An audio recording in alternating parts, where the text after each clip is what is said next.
믿을 수 없는 일이 벌어졌습니다. 뉴욕 최고의 미슐랭 스타 레스토랑이 폐업 위기에서 한국의 굴로 극적인 부활을 이뤄냈다는 소식입니다. 세계 최고의 미식 전문지에서는 이례적으로 8페이지 특집 기사를 통해 이 놀라운 이야기를 소개했습니다. 더욱 놀라운 것은 프랑스 요리계의 거장이자 미슐랭 3스타 셰프의 수제자였던 미국인 여성 셰프가 한국 통영의 굴이 세계 최고라고 선언했다는 점입니다. 이제 미국 전역의 미슐랭 레스토랑들이 통영 굴을 확보하기 위해 움직이고 있습니다.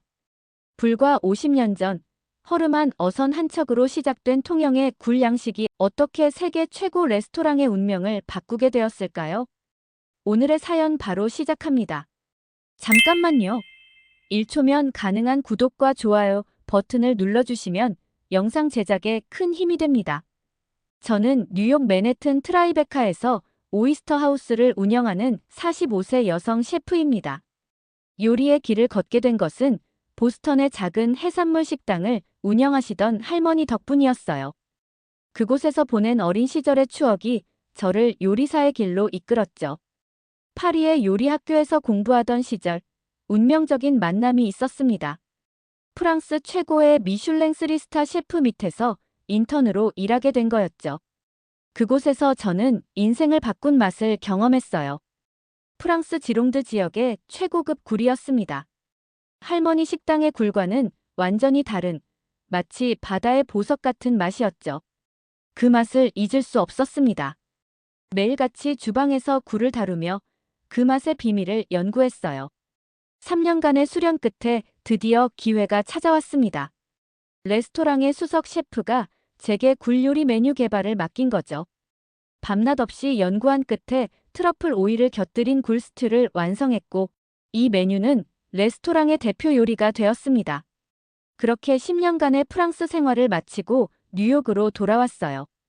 할머니가 물려주신 작은 유산과 프랑스에서 모은 돈으로 트라이베카의 오이스터 하우스를 열었죠. 프랑스 지롱드와 메인주에서 최상급 굴을 공수해왔고 파리에서 익힌 기술로 새로운 요리법을 개발했습니다. 개업 첫 해부터 성공이었어요. 미슐랭 원스타를 받았고 뉴욕타임즈는 극찬을 쏟아냈죠. 레스토랑은 늘 예약이 가득 찼고 손님들은 기다림도 마다하지 않았습니다. 하지만 3년 전부터 미세한 변화가 시작됐어요. 처음에는 크게 신경 쓰지 않았던 작은 변화들이었죠.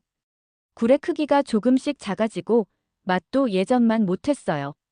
이상 기후로 인한 일시적 현상이라 생각했지만 상황은 계속해서 나빠졌습니다.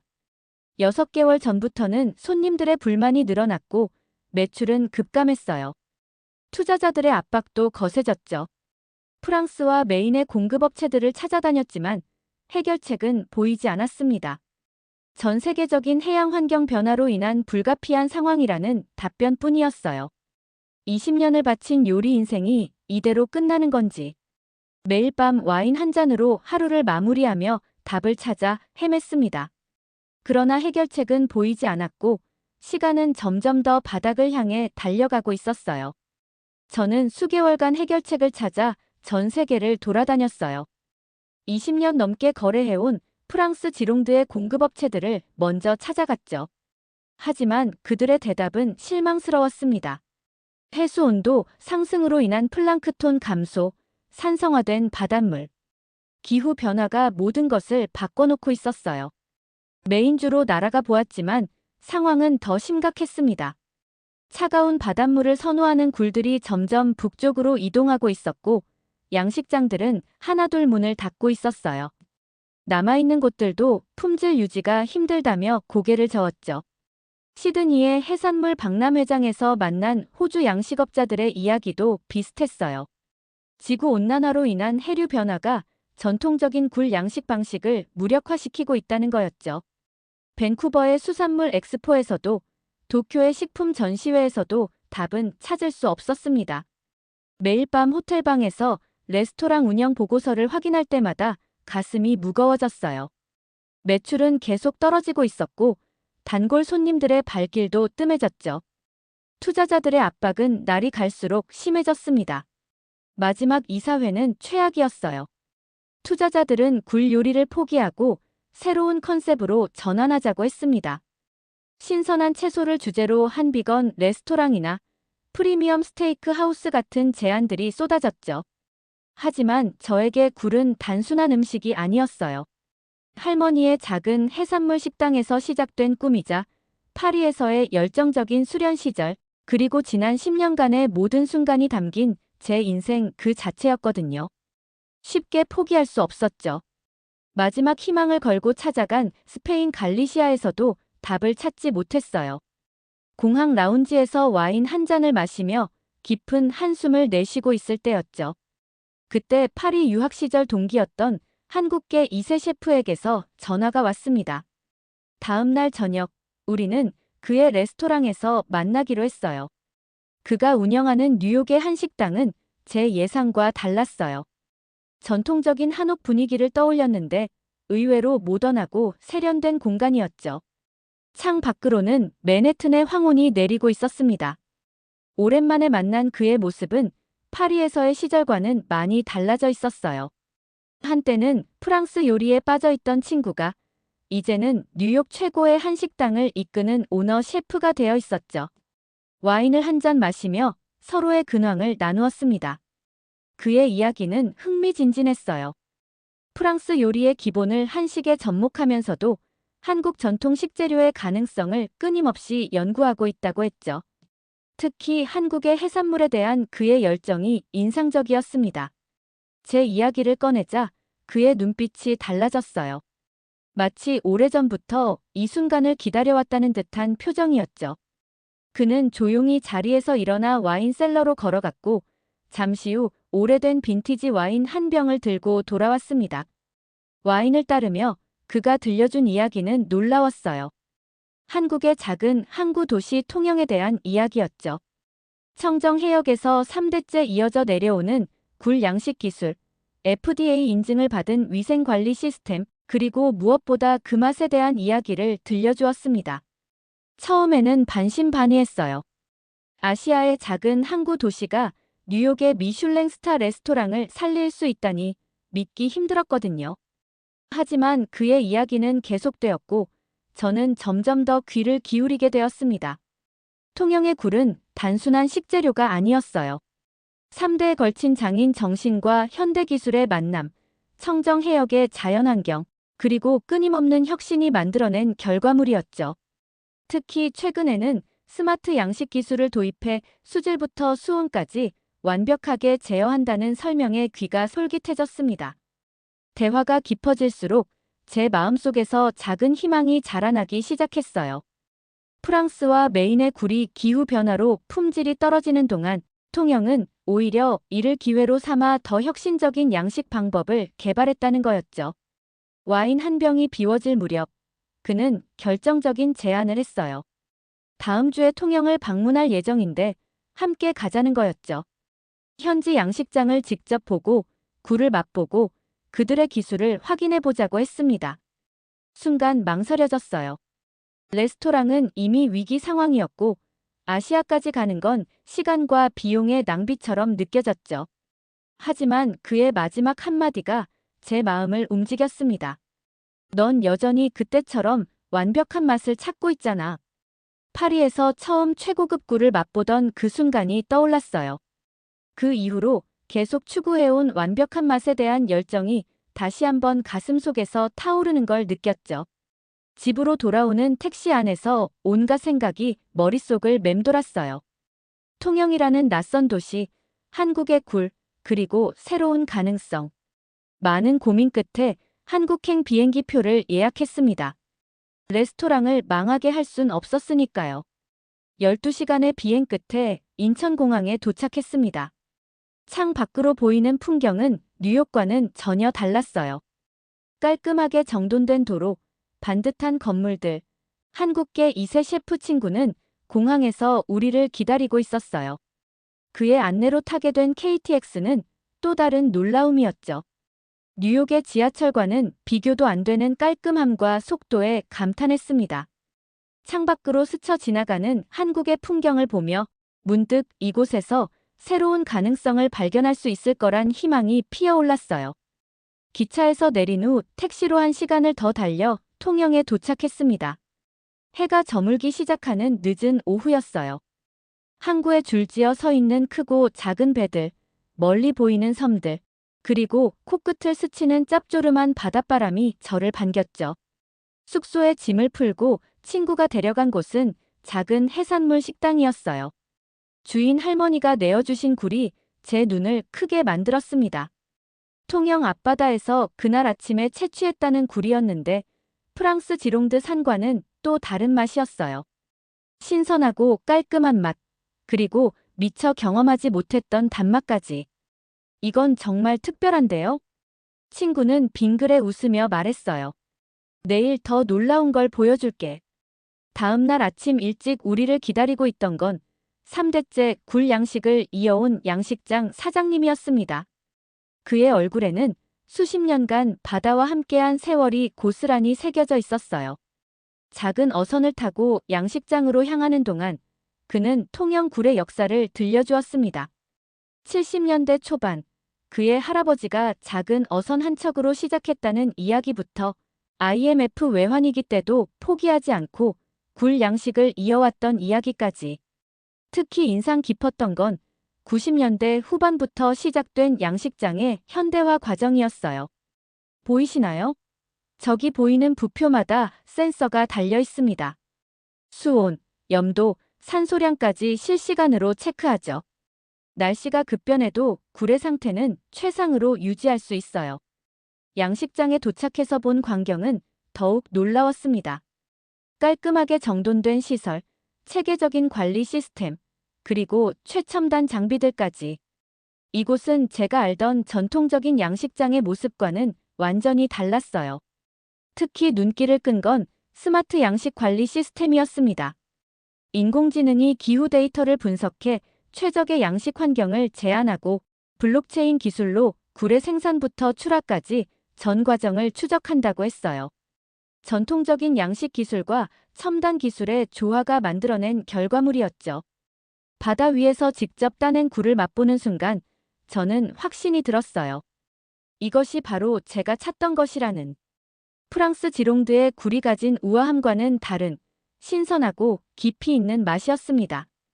양식장을 나오는 길, 저는 이미 머릿속으로 새로운 메뉴를 구상하고 있었어요.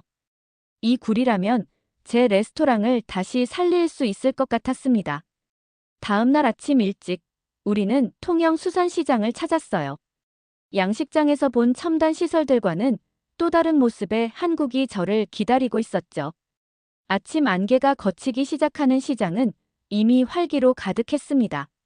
시장에 들어서자마자 굴향이 코끝을 스쳤어요. 프랑스의 해안가 시장에서도 메인주의 항구에서도 맡아보지 못한 독특한 향이었습니다. 파도 소리처럼 들려오는 상인들의 목소리, 얼음을 채우는 소리, 그리고 여기저기서 터져나오는 웃음소리가 어우러져 마치 바다의 축제 같았어요. 시장 안으로 들어갈수록 제 눈은 점점 커졌습니다. 얼음 위에 가지런히 놓인 굴들은 마치 작은 보석 같았어요. 특히 놀라웠던 건 그 크기였죠. 참굴이라고 부른다는 그 굴들은 제가 지금까지 봐온 것들과는 비교도 안 되게 컸어요. 이게 정말 자연산 굴인가요? 저도 모르게 나온 질문에 상인 아주머니가 환하게 웃으며 굴 하나를 집어 손쉽게 껍질을 벗기시더니 내미셨어요. 한번 드셔보세요. 이게 우리 통영 굴맛이에요. 입에 넣는 순간 놀라움과 감동이 동시에 밀려왔어요. 프랑스 굴의 섬세한 맛도 메인주 굴의 미네랄 맛도 아닌 완전히 새로운 맛이었습니다. 신선하고 깔끔한 맛에 이어 자연스럽게 퍼지는 단맛까지. 이런 맛은 처음이었죠. 시장 안을 걸으며 여러 가게의 굴을 맛보았어요. 신기했던 건 가게마다 조금씩 맛이 달랐다는 거예요.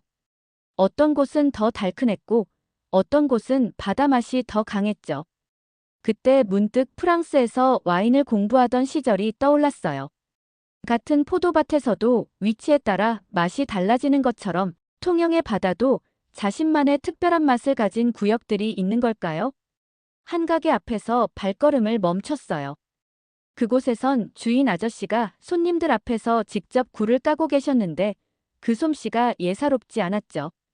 30년 넘게 한자리에서 굴만 까왔다는 그분의 이야기를 들으며 통영의 굴이 단순한 해산물이 아닌 오랜 시간 이어져 온 장인 정신의 결과물이라는 걸 깨달았습니다. 시장을 나오면서 마음 한켠이 무거워졌어요. 이 완벽한 맛을 뉴욕까지 어떻게 가져갈 수 있을까? 신선도를 유지하면서 안정적으로 공급받을 수 있을까? 하지만 지금은 이런 생각을 잠시 접어두고 시장 구석구석을 더 둘러보기로 했어요. 아직 발견하지 못한 통영의 비밀이 더 있을 것 같았거든요. 저녁이 되어 숙소로 돌아왔을 때 김 셰프가 내일 일정을 알려주었습니다. 통영에서 가장 오래된 굴 양식장을 방문한다는 거였어요. 시장에서 보고 맛본 굴들이 어떻게 자라는지 직접 볼 수 있다니 설렘을 안고 잠자리에 들었습니다. 양식장 사장님은 이른 아침부터 저희를 기다리고 계셨어요. 선착장에서 만난 그분의 모습은 인상적이었습니다. 햇빛에 그을린 얼굴, 바닷바람에 거칠어진 손, 그리고 자부심이 묻어나는 눈빛까지. 작은 어선을 타고 바다로 나가는 동안 그분은 통영 굴의 역사를 들려주셨어요. 1970년대 초반, 단 한 척의 어선으로 시작된 이야기였습니다. 처음에는 소규모로 전통 방식의 수화식 양식을 시작했다고 해요. 긴 줄에 굴 폐각을 매달아 바다에 들이우는 방식이었죠. 저기 보이시나요? 저 멀리 죽도가 있는데 그 앞바다가 우리가 처음 시작한 곳입니다. 수온과 플랑크톤의 양이 가장 좋았거든요. 사장님의 설명을 들으며 양식장에 도착했어요. 정연하게 줄지어 있는 부표들 사이로 작업선들이 분주히 오가고 있었죠. 작업자들은 숙련된 손놀림으로 굴을 점검하고 있었어요. 우리는 30년 전부터 수화식 양식과 함께 수평식도 도입했습니다. 두 가지 방식을 혼합해서 쓰는 거죠. 수심과 조류에 따라 더 적합한 방식을 선택하는 겁니다. 특히 인상적이었던 건 작업자들이 들고 있던 측정 장비였어요. 현대식 기계로 수온과 염도를 체크하고 스마트폰으로 바로 데이터를 기록하더군요. 90년대 후반부터 과학적인 양식을 시작했어요. 매일 아침 수질 검사를 하고 플랑크톤 양도 체크합니다. 이 데이터들이 쌓이다 보니 이제는 어느 시기에 어떤 관리가 필요한지 정확히 알 수 있죠. 양식장 한켠에는 작은 연구실도 있었어요. 현미경으로 플랑크톤을 관찰하고 수질 검사도 진행하고 있었죠. 전통 양식업과 현대 과학이 만나는 공간이었습니다. IMF 때가 가장 힘들었어요. 하지만 그때 깨달았죠. 단순히 굴을 키우는 게 아니라 더 나은 굴을 만들어야 한다는 걸요. 그래서 시작한 게 품질 관리 시스템이었습니다. 사장님은 태블릿을 꺼내 보여주셨어요. 각 구역별 수온과 염도 데이터, 성장 상태 기록까지 체계적으로 정리되어 있었죠. 특히 놀라웠던 건 수출용 굴의 이력 관리 시스템이었어요. 미국 FDA 기준을 맞추려면 생산부터 출하까지 모든 과정을 기록해야 해요. 어느 구역에서 언제 수확했고 어떤 과정을 거쳐 출하되는지까지요. 이게 있어야 수출이 가능합니다. 양식장 한쪽에선 출하 준비가 한창이었어요. 수확한 굴은 크기별로 분류되어 특수 제작된 수조에 담겼습니다. 수조 안의 물은 계속해서 순환되며 최적의 상태를 유지한다고 해요. 처음 수출할 때는 신선도 유지가 가장 큰 고민이었죠. 지금은 특수 제작한 운송 상자를 써요. 온도와 습도를 일정하게 유지할 수 있거든요. 인천공항까지 운송하는 동안에도 품질이 떨어지지 않게 하는 게 중요하니까요. 사장님의 설명을 들으며 제 마음속에는 확신이 자라났어요. 이곳은 단순한 양식장이 아닌 전통과 현대가 조화를 이룬 작은 연구소 같았거든요. 수백 년간 이어져 온 양식 방법과 현대 과학이 만나 최고의 굴을 만들어내는 곳이었죠. 우리는 매일 새로운 시도를 해요. 더 좋은 굴을 만들기 위해서죠. 하지만 절대 바꾸지 않는 게 있어요. 바로 이 바다를 생각하는 마음입니다. 돌아가는 배 위에서 통영 앞바다를 바라보며 생각했어요. 이곳의 기술력과 정성을 직접 본 후에는 확신이 들었습니다. 이 굴이라면, 아니 이 시스템이라면 분명 우리 레스토랑을 다시 일으킬 수 있을 거예요. 하지만 동시에 새로운 고민이 찾아왔죠. 수백 년간 프랑스와 메인주의 굴만을 최고로 여겨온 뉴욕의 미식가들이 과연 한국의 굴을 받아들일 수 있을까? 그들의 고정관념을 어떻게 깰 수 있을까? 이제 이 문제를 해결할 차례였습니다. 뉴욕으로 돌아오는 비행기 안에서 저는 계속해서 메뉴 구상에 빠져 있었어요. 통영에서 맛본 굴은 기존 유럽이나 미국산과는 전혀 다른 매력이 있었거든요. 이 특별한 맛을 어떻게 하면 뉴욕의 까다로운 미식가들에게 온전히 전달할 수 있을까? 그것이 제 머릿속을 가득 채운 숙제였습니다. 레스토랑으로 돌아온 첫날, 주방 직원들의 표정이 복잡해 보였어요. 제가 한국에 굴을 들여오겠다고 했을 때 수석 셰프는 걱정스러운 목소리로 물었죠. 손님들이 받아들일까요? 프랑스산도 아니고 메인주 굴도 아닌데. 그의 걱정은 이해할 만했어요. 지난 10년간 우리는 프랑스 지롱드와 메인주의 굴로 명성을 쌓아왔으니까요. 하지만 저는 확신이 있었습니다. 통영 굴의 맛과 품질, 그리고 그들의 관리 시스템을 직접 경험했으니까요. 첫 번째 샘플이 도착한 날, 주방의 분위기는 긴장감으로 가득했어요. 36시간 전 통영에서 수확된 굴이 특수 제작된 컨테이너에 담겨 도착했죠. 포장을 열자마자 주방 전체가 깜짝 놀랐어요. 크기도 신선도도 모두 완벽했거든요. 하지만 진짜 도전은 이제부터였습니다. 어떻게 하면 이 새로운 식재료의 가치를 손님들에게 제대로 전달할 수 있을지. 단순히 기존 방식대로 요리해서는 안 된다는 걸 직감적으로 알 수 있었어요. 일주일 동안 저희 주방은 실험실이 되었습니다. 통영 굴의 특징을 최대한 살리면서도 뉴욕의 미식가들이 받아들일 수 있는 요리를 개발하는데 모든 힘을 쏟았어요. 한국에서 보고 배운 것들을 하나하나 떠올리며 새로운 메뉴를 구상했습니다. 통영 시장에서 맛본 굴의 자연스러운 단맛, 양식장에서 들은 이야기들, 그리고 현지의 조리법까지. 이 모든 경험이 새로운 메뉴의 영감이 되었어요. 마침내 3가지 신메뉴가 완성되었습니다. 첫 번째는 트러플 오일을 곁들인 통영 생굴이었어요. 굴 본연의 맛을 해치지 않으면서도 서양의 미식가들에게 친숙한 향을 더했죠. 두 번째는 샴페인 그라니테를 얹은 굴 샐러드였어요. 차갑게 얼린 샴페인 셔벗이 굴의 신선한 맛을 한층 끌어올렸죠.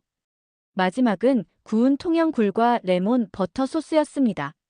프랑스 요리 기법으로 한국 굴의 풍미를 살린 요리였어요. 신메뉴 시식회 날, 저는 평소 단골 손님들을 초대했어요.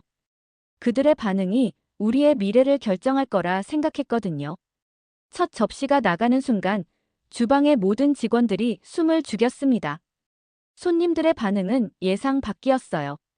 처음에는 한국산 굴이라는 말에 의아해하던 그들이 한 입 맛보고는 놀란 표정을 지었거든요.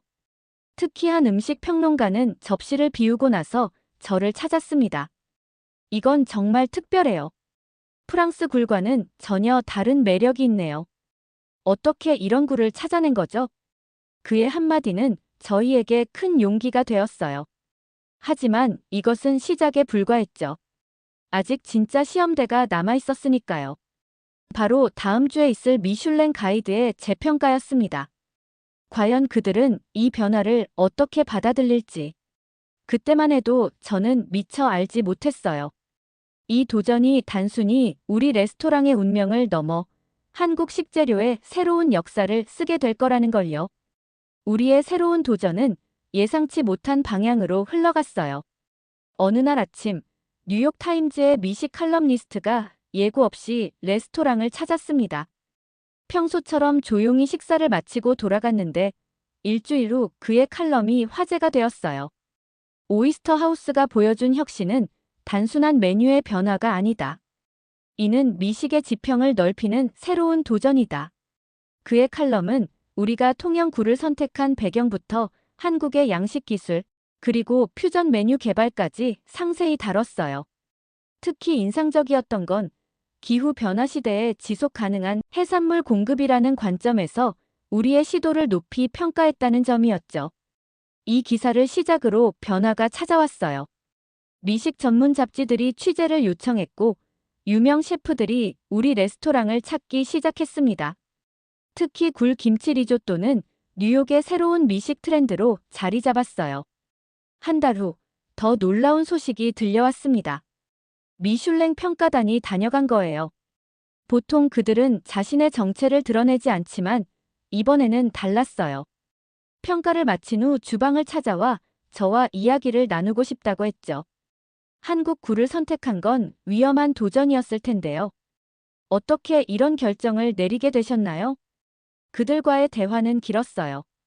통영에서의 경험, 현지의 양식 기술, 그리고 우리가 개발한 새로운 메뉴에 대해 진지하게 이야기를 나눴죠. 그들은 특히 우리가 단순히 새로운 식재료를 도입한 것이 아니라 그것을 통해 새로운 미식 문화를 창조하고 있다는 점에 주목했어요. 미슐랭 평가 결과가 발표되던 날, 저는 믿을 수 없는 소식을 들었습니다. 우리는 별 하나를 유지했을 뿐만 아니라 혁신적인 미식 경험이라는 특별 언급을 받았어요. 더욱 놀라운 건 그 후의 변화였죠. 다른 미슐랭 레스토랑들이 통영 굴에 대해 문의하기 시작했어요. 프랑스의 유명 레스토랑들도 관심을 보였죠. 심지어 파리의 제 스승도 연락을 해왔어요. 통영 굴로 새로운 메뉴를 개발하고 싶다면서요. 김 셰프와 통화하면서 웃음이 났어요. 처음 그가 통영 이야기를 꺼냈을 때만 해도 이런 결과를 상상도 못했거든요. 이제는 매주 한국에서 공수되는 굴을 기다리는 손님들로 레스토랑이 가득 찹니다. 얼마 전에는 통영 양식장 사장님이 뉴욕을 방문하셨어요. 레스토랑에서 저녁 식사를 하시면서 그분이 하신 말씀이 아직도 기억에 남아요. 우리는 단순히 굴을 파는 게 아닙니다. 우리의 열정과 자부심을 나누는 거죠. 그 말씀처럼 이제 우리 레스토랑은 단순한 굴 요리를 넘어 새로운 가치를 전하는 곳이 되었어요. 한국의 식재료로 뉴욕의 미식 문화를 바꾸고 나아가 세계의 미식가들에게 새로운 영감을 주는 공간이 된 거죠. 통영에서 보낸 그 며칠이 제 인생을 바꾸었을 뿐만 아니라 제게 한국이라는 나라가 가진 무한한 가능성을 보여주었어요. 이제 저는 더 이상 프랑스 유학파 셰프가 아닌 한국의 맛을 세계에 알리는 셰프라는 새로운 자부심을 가지게 되었답니다. 제 긴 이야기 들어주셔서 감사합니다. 오늘 사연 잘 들으셨나요? 전통적인 양식 기술과 현대 과학의 만남, 그리고 장인 정신이 만들어낸 한국 수산업의 우수성을 다시 한번 확인할 수 있었던 시간이었는데요. 특히 인상적이었던 것은 기후변화라는 전 세계적 위기 속에서도 끊임없는 혁신을 통해 새로운 기회를 창출해낸 우리 양식 기술의 저력이었습니다. 단순히 굴을 생산하는 것을 넘어 품질 관리와 신선도 유지 기술까지 세계적 수준에 도달했다는 점이 주목할 만했죠. 여러분은 우리나라 수산물의 세계화에 대해 어떻게 생각하시나요? 통영굴처럼 세계 시장에서 인정받을 수 있는 우리의 수산물에는 또 어떤 것들이 있을까요? 오늘 사연에 대한 여러분의 생각을 댓글로 남겨주세요. 감동 마이크는 앞으로도 전 세계에서 전해오는 따뜻하고 감동적인 한국에 대한 사연들을 소개해드리도록 하겠습니다. 여러분의 많은 관심과 사랑 부탁드립니다. 구독과 좋아요, 알림 설정으로 다음 이야기도 함께 해주세요. 끝까지 시청해주셔서 감사합니다. 행복한 하루 보내세요.